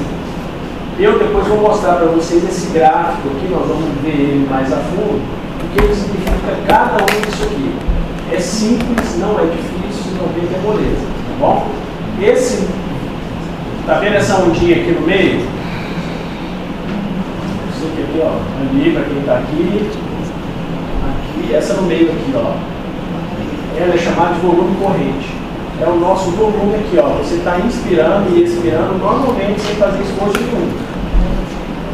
Esse é o nosso volume corrente. Quando eu parto do meu volume corrente e dou uma inspiração profunda, ó, eu vou aqui, ó. Isso aqui chama volume de reserva inspiratória. Ó, é essa aqui, ó. Eu estou respirando normal. Chega aqui, eu dou uma respirada profunda. Eu aumento, faço o meu volume de reserva inspiratória. Partindo da minha inspiração, quando eu faço uma expiração forçada, então, eu faço o meu volume de reserva expiratória. E tem um volume meu aqui, ó, residual, que eu não consigo tirar do meu pulmão nunca. Senão todo mundo estaria telectasiado aqui, né? Esse volume residual, ele é permanente no pulmão. Ele é em torno de 1000 ml. Todo mundo tem em torno de 1 litro aí que nunca vai conseguir tirar fora. E eu não tenho como medir ele em aparelho nenhum. Mas depois eu vou ensinar vocês a medirem ele. Existe uma técnica para medir esse volume residual. Tá? A espirometria vai me mostrar isso indiretamente. Mas existe um outro exame que eu consigo, chamado pietismografia, eu consigo mensurar, mas não é todo lugar que tem. Bom, saindo da fisiologia, vamos relembrar um pouquinho da anamnese. Tá? Então, o que é importante na anamnese pneumológica? Identificação, queixa principal, HDA, interrogatório de sintomas, antecedentes pessoais e hábitos de vida. Pessoal, claro que a gente sempre tem tendência a menosprezar etapas da nossa anamnese, né? Mas como toda doença, vocês só vão fazer diagnóstico se vocês tiverem uma história concisa, uma história que tem uma linha do tempo, uma história que tem uma identificação boa. A gente sabe que tem doenças que são mais comuns em algumas áreas, em algumas localidades, outras em outras localidades, idade, né? Então, a identificação, ela já ajuda você a direcionar o seu caso clínico. Quando vocês forem interpretar caso clínico, a identificação já vai ajudar vocês a levantarem dados para fazer diagnóstico. Tá? A queixa principal, nem sempre, ela é relativa à doença primária que o paciente tem. Então, o paciente pode questionar para vocês uma dor torácica. E dor torácica nem sempre é infarto, não é? Tem uma lista de diagnósticos diferenciais. E essa lista de diagnósticos diferenciais, ela começa a ser feita na identificação. Tá? E aí eu tenho que seguir todas essas etapas aqui sem menosprezar nenhuma delas. Tá? Quem não gosta de anamnese não deveria fazer clínica. Deveria fazer área cirúrgica. Tá bom? Ou radiologia, ou patologia, né? Mas se quer fazer clínica, vai gostar de anamnese. Tá? Então, qual a diferença entre sintoma, sinal e síndrome? Todo mundo sabe. Né? O que é sintoma? Que refere, né? O que é sinal? O que você vê? Identifica. Que síndrome? Quando eu dou um diagnóstico de anemia, isso é diagnóstico? Não. O que você tem? Anemia. Que tipo de diagnóstico é esse? Síndrome. Não, síndrome é anêmica. Porque a anemia ela é composta de vários sinais e sintomas. Quais? Taquicardia, palidez, cansaço, né? Então, assim, a dinamia, a astenia. Então, nós inicialmente temos que aprender a fazer diagnóstico sindrômico, para depois chegar no diagnóstico etiológico. Na pneumologia, nós vamos ter muito isso. Eu vou trabalhar com vocês diagnóstico sindrômico, tá? Para depois a gente entrar no diagnóstico etiológico. Ok? Então, vamos lá, um exemplo. Tosse. É comum? Sim? Quem aqui já não pegou alguém com tosse? Tosse, que tipo de diagnóstico é?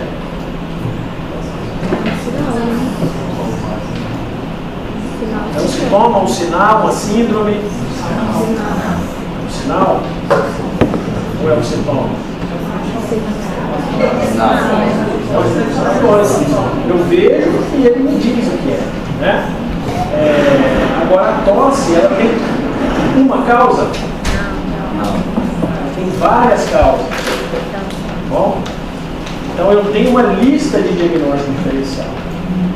Então tosse eu divido ela em aguda, subaguda e crônica. Causas agudas, causas subagudas e causas crônicas. Qual o capítulo que você mais odeia eu estudar? Aquela lista de diagnóstico diferencial que vem do lado do sintoma. Mas é aquilo que faz a diferença. E se vocês passam batido no diagnóstico diferencial, vocês não vão saber o que o paciente tem. Eu sei que é chato ficar lendo diagnóstico diferencial, mas vocês vão ter didaticamente na cabeça de vocês dividirem para fazer esse diagnóstico. Tá bom? Expectoração. É sinal ou sintoma? Os dois. Tá? E ela está presente, pessoal, em doenças cardíacas, em doenças neurológicas. Né? Então, assim, eu preciso saber o aspecto dessa expectoração, se ela é sanguinolenta, se ela é esverdeada, o volume que ela tem, se ela piora à noite, se ela piora com a tosse, se ela melhora com posição ou não. Então, assim, tá vendo que isso aqui, sem uma anamnese, eu não consigo fechar um diagnóstico. Tá? Dispneia. Eu vejo e o paciente relata. Às vezes eu só vejo. E ele ainda fala que não está. Você está vendo ele com esforço? Está cansado? Não, tudo bem. Eu via muito isso no Covid. Às vezes até por medo, às vezes sem entubado. Né? O paciente estava com esforço, mas você está sentindo falta de ar? Não, estou bem. Estou muito bem. Tá? Então assim, estava beirando o tubo e não tinha falta de ar. Tá? Mas eu estou vendo, não tem dúvida. Né? Então assim, dispneia, tem diagnóstico diferencial? Só zilhões, né? Dispneia aguda, dispneia crônica. Dispneia aguda, TEP, embolia pulmonar, eu tenho edema agudo de pulmão, pneumonias, obstrução, corpo estranho. Dispneia crônica, DPOC, fibrose cística, bronquiectasia, tumores, enfim. Aí eu vou listando para você. Mas para que eu chegue num diagnóstico, se eu não fizer um exame físico bem feito, uma anamnese bem feita, eu não vou fechar esse diagnóstico. Tá bom? Isso serve para hemoptise, cianose, que são sintomas comuns na nossa área. Então, qual o roteiro para a gente abraçar todos esses sinais e sintomas? Primeiro de tudo, pessoal, quando começou, começa a decorar isso de forma didática para vocês. Todo sinal, sintoma, começa quando começou. Com isso didático na cabeça de vocês, para vocês não errarem. Não adianta começar, qual a característica? Dói muito ou pouco? Calma. Quando começou? É agudo ou crônico? Tá? Duração. Quanto tempo tem que você tem esse sintoma? A senhora consegue localizar, o senhor consegue me dizer aonde que é o problema? Consegue apontar o dedo? Consegue me definir? É muito, é leve, moderado ou intenso. Você tem escala de dor, você tem escala de dispneia, tá bom? Tenta quantificar. Tudo que é quantificado sai do subjetivo e passa para o objetivo. Tá bom? Então sempre tentem numerar. Tá? Então quando vocês pegarem uma escala de dispneia, eu vou mostrar para vocês, você tenta enquadrar ela. Ó, dispneia grau 1, 2, 3 ou 4, é leve, moderado ou grave. Então sempre quantificar. Tá? A característica dos sintomas na fase inicial, porque assim, a doença aparece para você de um jeito e ela evolui de outro. Então você tem que ver se ela mudou a característica. Não, doutor, há 3 dias atrás eu comecei com uma dor torácica, mas ela não irradiava. Agora eu sinto que quando eu respiro fundo ela dói. Então ela deixou de ser uma dor torácica não ventilatória dependente e passou a ser ventilatória dependente. Então eu já tenho uma lista de diagnóstico diferencial para isso. Então esses detalhes são importantes. Tá? Como que ela evoluiu? Ela evoluiu para melhor, para pior? Você acha que piorou, que melhorou? Né? relação com outras queixas, isso é importante. Além da sua dispneia, o que mais que a senhora sente? Ah, doutor, além da dispneia, eu estou tossindo. Além da dispneia, eu estou expectorando. Tá? E aí você vai abrir um parênteses para também explorar esse sintoma alternativo. Mas o principal foi a dispneia. Mas o alternativo também. E a situação dos sintomas no momento atual, como ele era e como ele está agora. Isso é importante, essa relação. Essa listinha aqui, se vocês decorarem ela, vocês vão matar quase todos os diagnósticos diferenciais. Mas não pode ter preguiça de perguntar isso para o paciente. Então, a revisão dos sinais, a revisão dos sistemas, né? Nunca menosprezar, não acho que tem que fazer isso para todos os casos, mas dependendo da patologia que o paciente apresentar para vocês, vocês podem dirigir mais a um sistema ou outro, tá? Então, por exemplo, o cara chegou para vocês com o olho vermelho, síndrome do olho vermelho, tem vários diagnósticos diferenciais, glaucoma, uveiite, conjuntivite, trauma, enfim, eu vou ficar perguntando, como é que está a sua emoção? Você está triste, está bem emocionalmente? Eu não preciso, tá? Mas uma dor no olho vermelho pode ser um reumatismo, pode? Pode, o uveiite é muito comum em artrite reumatoide. Então é importante eu perguntar o quê? Sistema musculoesquelético. Você tem dor na junta? Acorda com dor na junta? Entendeu? O uveiite em jovem é igual a doença reumática, 99%. Então, conheço. Você lembra que eu falei de vocês, que às vezes está interligado uma coisa com a outra? Então a gente precisa fazer esse link. Vocês estudam especialidades separadas, mas todas elas têm uma interseção. E essa interseção a gente precisa saber.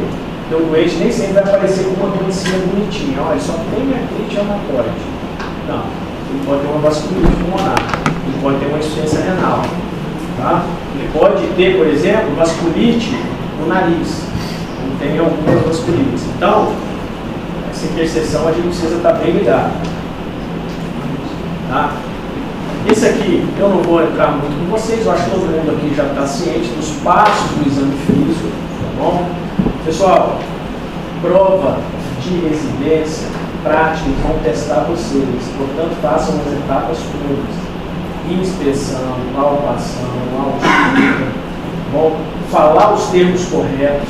O muro vesicular presente, não é presente. O muro vesicular universalmente audível. Tá? Cuidado na escrita. A escrita de vocês não pode ser resumidinha. Tá? Usar sigla, PEG, REG, MEG. Eu sei, mas numa prova vocês não vão escrever isso. Tá? Paciente irregular de estado geral. Procurem descrever de forma extensa. Evitem ficar abreviando. Eu sei que na prática vocês vão passar em rodízio, todo mundo escreve abreviado. Mas isso é um erro, porque o leigo não é obrigado a saber isso. O prontuário não é para médico. O prontuário é um documento médico legal. Ele vai ser usado contra ou a favor de vocês. E vocês vão ter que explicar para o juiz. Não adianta achar que usar siglazinha para um bonitinho alguma coisa vai resolver. Ele vai contratar um médico para avaliar o que vocês escreveram. Então, assim, procure fazer um documento bem feito, tá bom? Descrever, principalmente na fase que vocês estão, de aprendizado, não pegar vício errado, tá?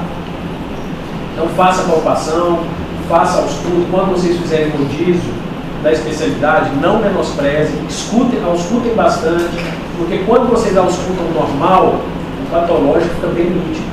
Então, mas você não tem nada, eu não vou auscultar, não. Ausculta. Tenta fazer a identificação do som. Ou será que é um ângulo vesicular? Será que esse é um som brônquio? Né? Será que é um som traqueal? Deixa eu pôr aqui na traqueia, por curiosidade. Se vocês não tiverem isso, vocês vão aprender na porrada. Entendeu? Não é bom. Vocês, depois de formados, não sabem fazer um ausculto, é o que a gente vê. Tá? Então, ó, percussão, saber fazer uma boa percussão, às vezes, pessoal, quem for trabalhar em clínica aqui, eu já fiz diagnóstico pneumotórico só na percussão. Eu não tinha tempo de levar paciente para fazer tomografia, eu não tinha tempo para fazer radiografia, o paciente estava me saturando, estava mal, e eu suspeitei de pneumotórico porque eles tinham feito um acesso central dele no dia anterior. Mas eu só consegui diagnosticar porque eu fiz a percussão e estava timpânico. Então, assim, o exame físico ele ajuda muito, não menospreze, vocês podem considerar. Tá bom? Então você tem a palpação, você tem a percussão, o tipo de ausculta, pessoal, isso cai em prova, tá? Agora o que está acontecendo? Essas provas de residência aí, o pessoal está voltando para o básico, perguntando bioquímica da doença, perguntando fisiologia, às vezes até sinais semiológicos. Tá?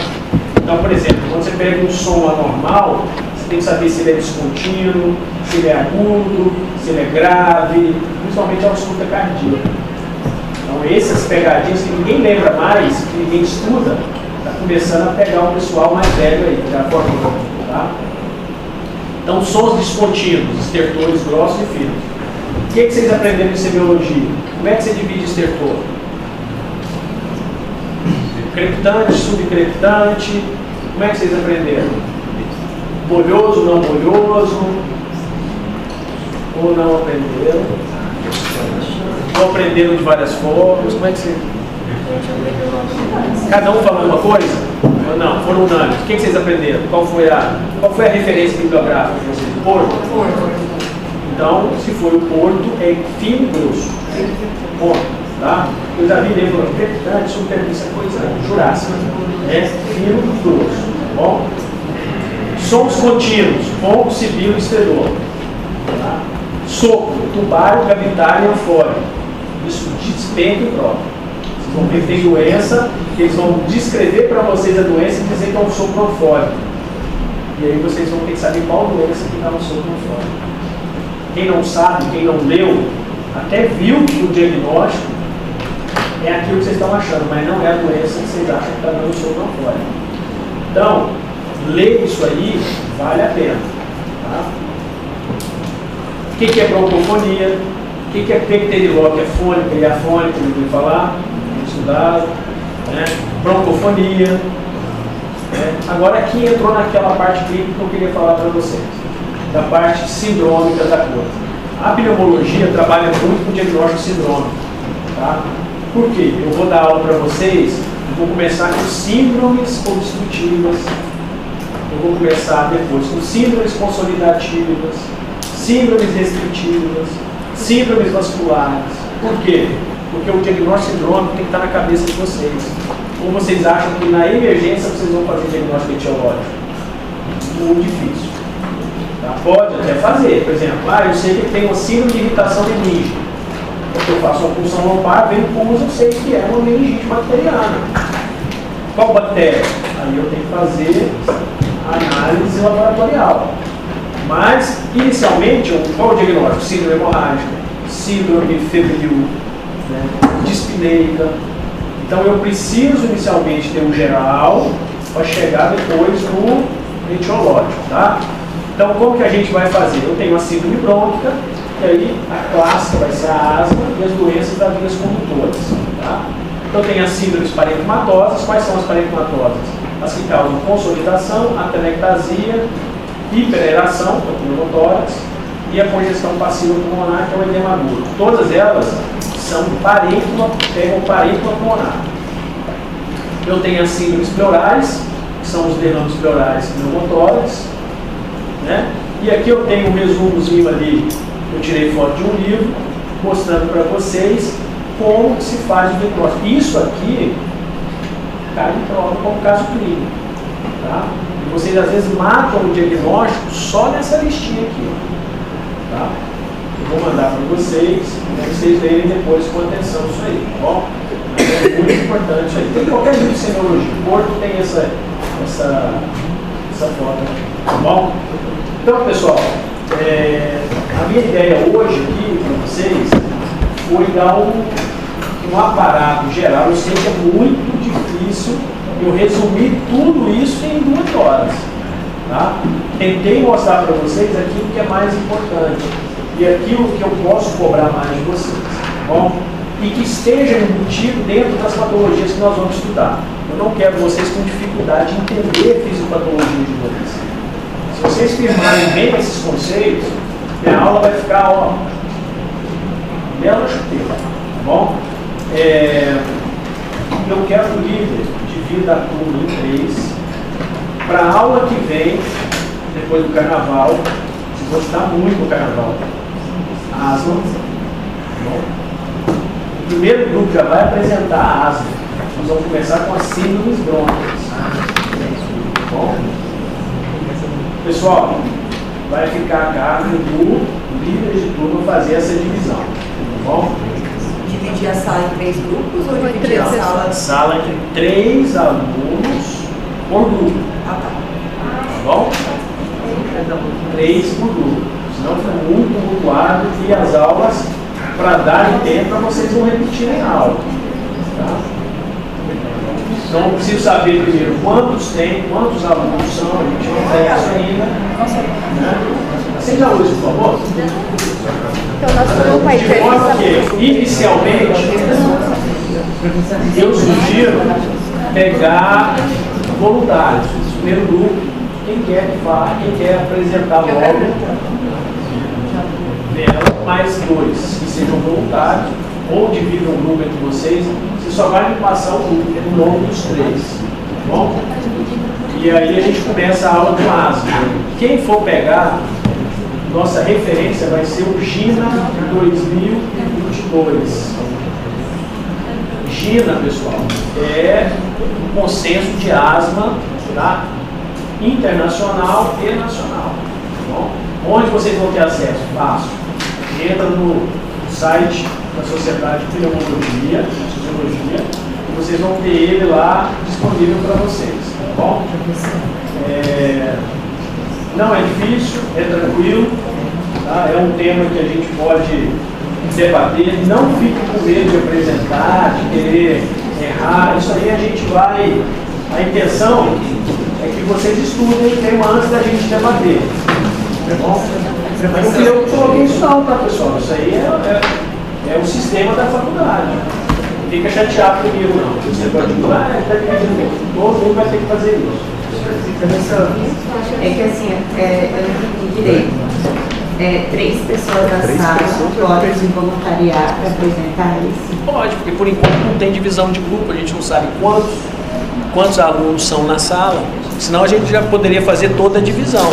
Se vocês tiverem acesso a quantos alunos são no total e já fazer a divisão, aí faz um sorteio, quem quer começar. E daí, nesse dia, os 3 alunos que apresentarem, a sala toda vai lá para discutir junto com vocês. Isso, exatamente. E aí os 3 que apresentaram não apresentam mais, né?